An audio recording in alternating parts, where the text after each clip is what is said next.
In Commander, there's a format-specific concept called commander damage. If a player takes 21 combat damage from any one single commander over the course of the game, they lose. This is regardless of life totals, board state, library count, doesn't matter. As long as you reach the magic number, boom, you're out. Voltron is a strategy designed specifically to take advantage of this rule. The game plan is relatively simple to grok. You have a commander that's conducive to kicking teeth in, you soup them up with auras, equipments, and other buffs to make them a lethal threat, and then you swing in for the kill. Manage to do this for all 3 of your opponents, and the game is yours.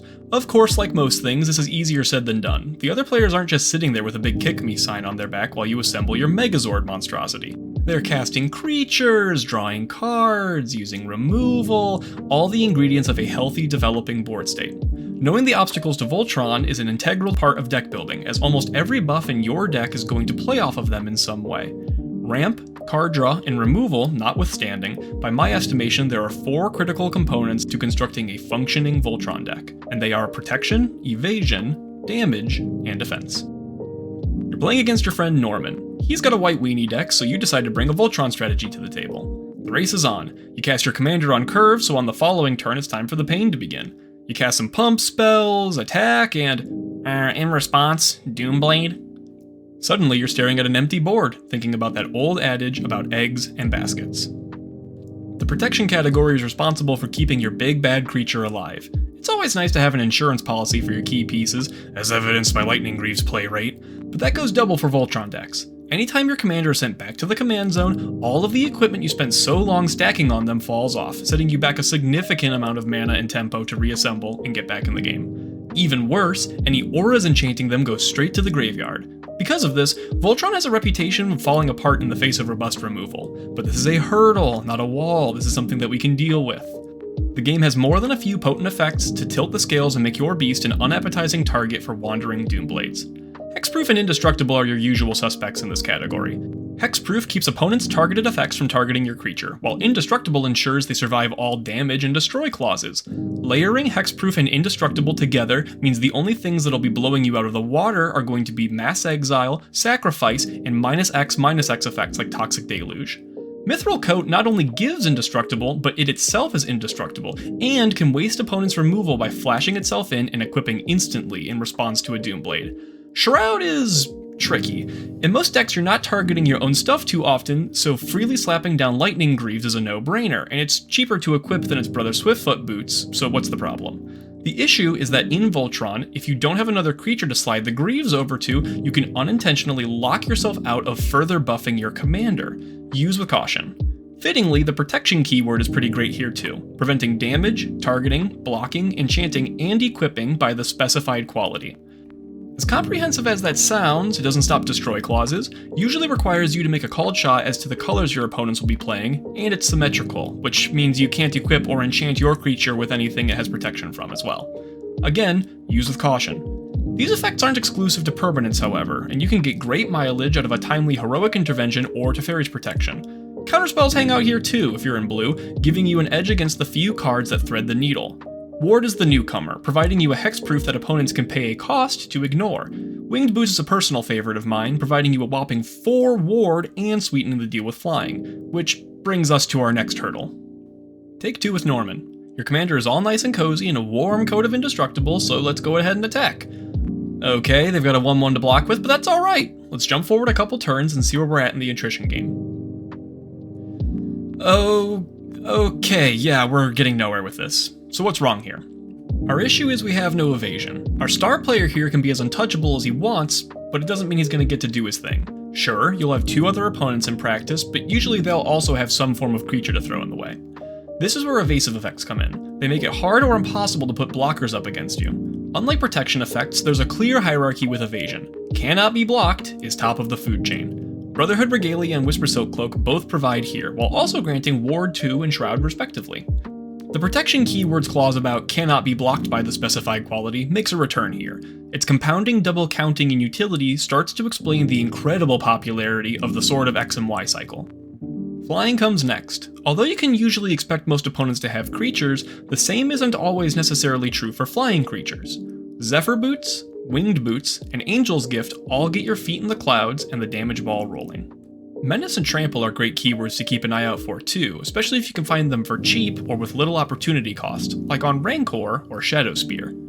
It's usually a good idea to diversify your portfolio with Evasion, because sometimes what will get through one opponent's board won't get you through the others, like flying against dragons or protection from black against Kinnan. A helpful way of thinking about this is to envision Evasion as a timer. With infinite turns, you could eventually win the game of attrition, but you don't have infinite turns. You're fighting the clock against combo players racing to grab their pieces, value piles setting up their engines, and storm decks resolving a Perforos. Evasion ensures that you can start your own clock, and damage is the accelerant. Alright, back to the thought experiment. Norman's white weenie deck is set up with a couple blockers, but you're rocking a Whisper Soak Cloak this time. Let's swing in and boom! A whopping 2 damage. Our clock started, and in a brisk 10 more turns, they'll be out of the game. From there, it's a simple 32 turns to get rid of all 3 opponents. Wait, how long does the average Commander game last again?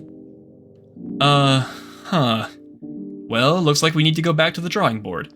What's wrong here is pretty obvious. We just don't do nearly enough damage. But you can spend all day casting cheapo pump spells that get you nowhere fast as you deplete your hand over time.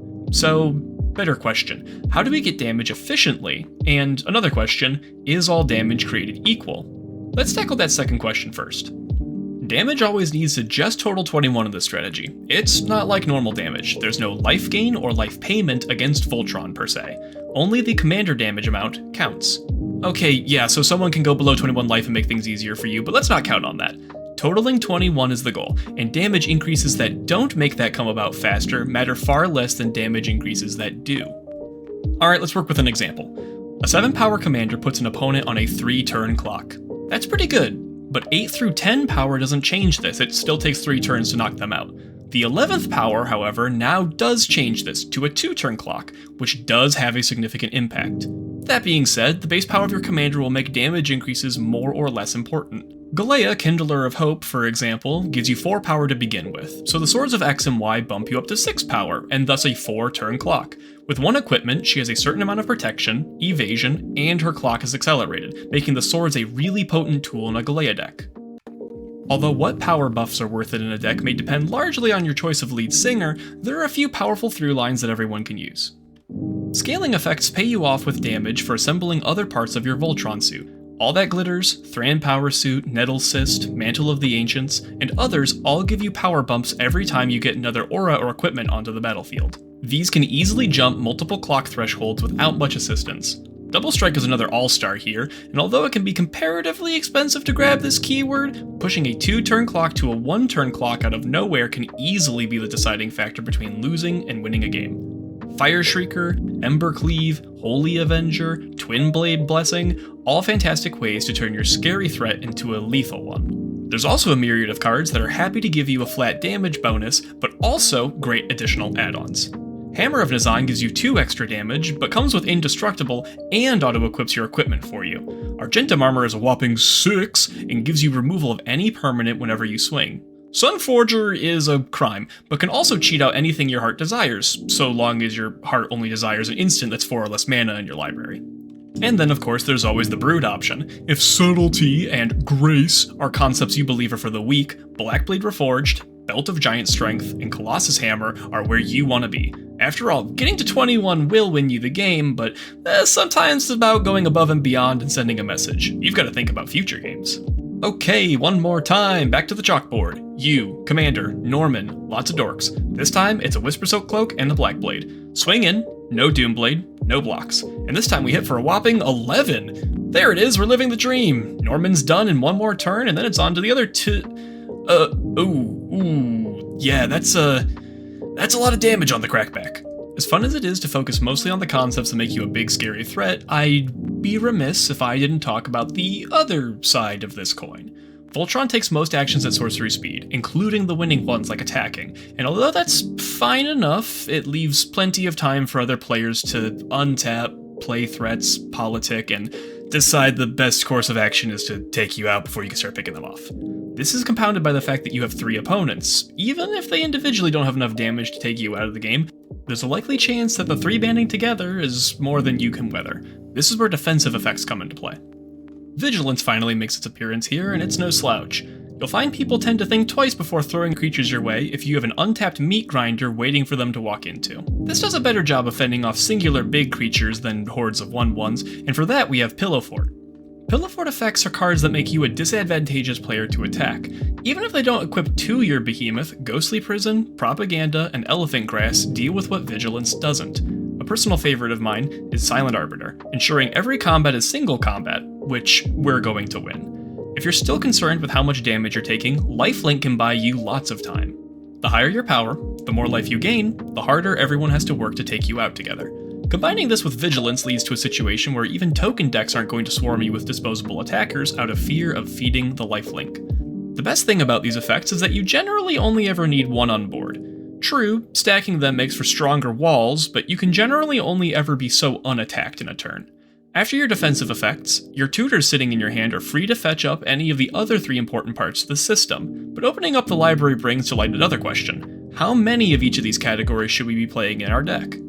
So for statistical reasons that are beyond the scope of this conversation, the conventional wisdom is that you should play 10 of any effect that you want to see in your opening hand, and 6 to 8 of any effect that you want to see at some point in the game. So let's err on the side of safety and say 8 of each category.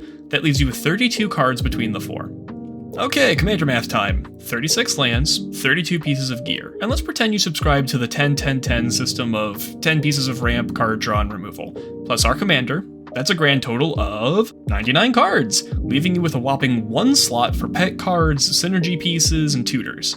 This is obviously a non-starter, so what's the issue? Well, this easy math doesn't account for the fact that we can easily start double counting in categories. Shadow Spear, for instance, gives us trample and lifelink, counting towards evasion and defense at the same time. Argentum Armor is a huge damage spike and dips into your removal count. We can really get crazy looking at Sword of Fire and Ice. He's got degrees in damage, protection, evasion, removal, and card draw. Now, how good Fire and Ice is at its many jobs is debatable, but it outlines the concept well.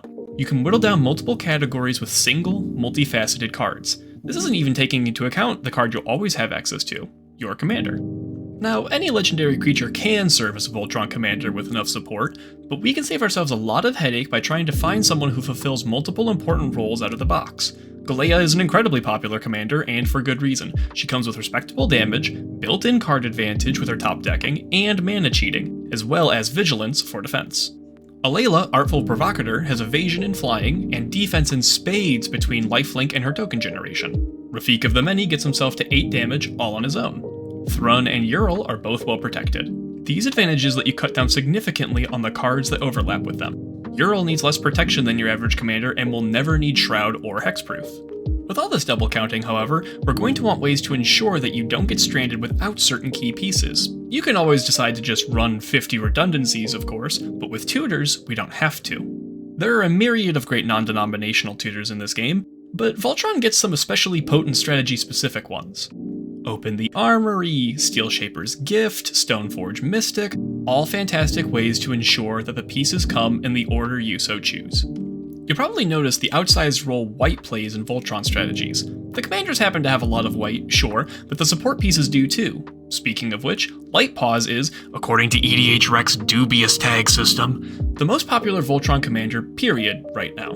He provides absolutely none of the 4 categories we discussed on his own, but enables you to tutor up auras for free every time you cast one, and that alone is powerful enough to shoot him up to the top spot. Hopefully that example illustrates how important it is to have access to these resources in the right order and quantities. Voltron ends up being pretty similar to Aristocrats as a strategy in this regard. If your hand is full of fodder in Aristocrats, you'd love a sacrifice outlet, just like how if your hand is full of damage in Voltron, you'd probably love to top deck some evasion. Tutors are of course powerful in every deck, but they're especially important in a strategy that needs to assemble specific pieces in a certain order to work together. But even with the right pieces and in the right order, piloting a Voltron strategy isn't without its issues, primarily the fact that you're committing to your strategy on the board at sorcery speed and relying on permanence to get the job done. Timely removal, combat tricks, fogs, robust board wipes like Farewell, and many other obstacles stand in the way between you and certain victory. The generally held perception right now is that Voltron is a bit underpowered compared to some of its competition in EDH, and that perception is probably accurate.